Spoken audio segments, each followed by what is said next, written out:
The Dyatlov Pass Incident refers to the mysterious deaths of 9 experienced ski hikers in the northern Ural Mountains of the former Soviet Union between February 1–2, 1959. The bizarre circumstances surrounding the hikers' deaths have inspired much speculation and debate over the years, as many questions remain unanswered. The trip. On January 23, 1959, 10 students from the Ural Polytechnical Institute in Sverdlovsk, now Yekaterinburg, set out on a skiing expedition to Ural Mountain in the northern part of the Ural Mountains. The group was led by 23-year-old Igor Dyatlov and consisted of 8 men and 2 women, most of whom were around 20 years old. Yuri Yudin, the 10th member of the group, became ill and turned back a few days into the trip. The remaining 9, Igor Dyatlov, Zinaida Kolmogorova, Lyudmila Dubinina, Alexander Kolovatov, Rustam Slobodin, Nicholas the Bow Brignolo, Alexander Zolotarev, Yuri Krivonishenko and Yuri Doroshenko continued on. On January 28, the group reached the abandoned settlement of Vizhai, the last inhabited place on their journey.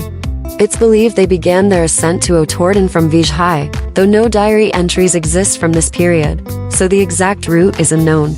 The Dyatlov group was supposed to send a telegram to their sports club as soon as they reached Vizhai.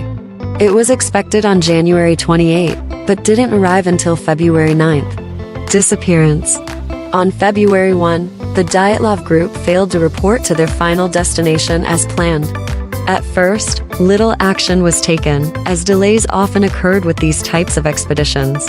However, after a few days with no word, family members pressured investigators to launch a search and rescue operation. The first groups to investigate found that Dyatlov's team had set up a camp on the slopes of Kholat Syakhl, translated as Dead Mountain, on February 1, just a few miles from their destination. Searchers first came across the camp on February 26. It was immediately clear something was terribly wrong. The tent was badly damaged and had been cut open from the inside. Footprints suggested the group fled into the woods for some unknown reason, many of them without proper shoes and coats in the bitter cold. After following the footprints down the slope, the searchers discovered the bodies of Krivonishenko and Doroshenko under a large cedar tree. Both were barefoot and only in their underwear.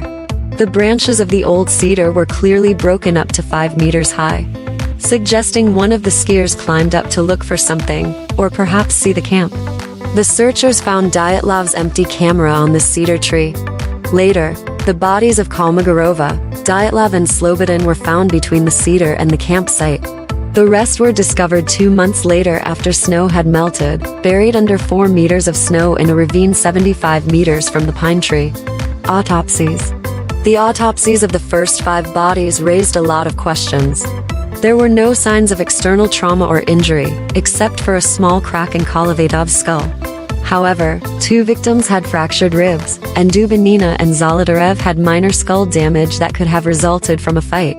Dr. Boris Vozrojdeny, who performed the autopsies, removed the victims' organs and tissues for further study. He noted that Dubinina was missing her tongue, eyes, part of the lips, as well as facial tissue and a fragment of skull bone. Perhaps most shocking was the discovery that trace levels of radiation were found on some victims and their clothes. The source of the radiation was never determined. Investigation. The initial investigation concluded that the group died because of a compelling, unknown force.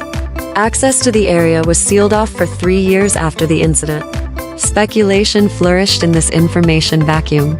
In the late 1980s, new forensic analysis indicated that the hikers' tent had been sliced open from the inside, contrary to initial reports. This led to new theories that the group was forced to flee by some sort of panic. Other clues gleaned over the years: no evidence of otherpeopliorphily, Thibodishawansons, the first Fivabodest suggesting Thevastorvant, the group's Dietiandi 31 at the mysterious tree, Wenonothesnaswiktwixum, testing Goffscrippings though there's Osherson Swanson. Theories. With little concative, many theories shavery avalanche, accidents now slavadenschen, but the location tans vastinstantanst, paradoxal undesings, perhaps apotheriastame, leading to paradixen, however this ducent minerindri zeverid, infrasound, some hypothesing windwandend, ultra low frequenz y vadwant want, But there was nas na torthame, Sovietists. There is conjecture chuchuchuthrathraith, and de 30 edistwerchwing, but no conclusivicent, euphalian encounter. A fos report ashildchi, some believe the festaway alien encounter azel, theradiation listen, yeti attack. Perhaps anciendabor baltok snowmen schuldbecken mensally.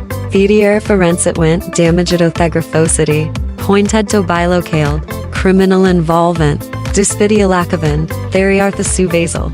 Wetter from nativity, prisoners from a Christi, thermovalafubinus. But we were otherishans. A murder rust dispute, tensions festing torg, a fight for King Gaunt whale, yeti sun clearfully, combination of faders. Perhaps it was somi related combination like in a valanchizif and bambakshuf, that combinetaputing, with hervivavosdeen, wamenaver fullisen, thekilingmix my torverdi 60 years later. 100 shivilasti, thamuku speculaston that truthlik helidwyth faded hikers, theshiking gandictum, yarna de placiofation, the brutaldi athetian snowy peaks of Tharian tall, provo kent suffordender.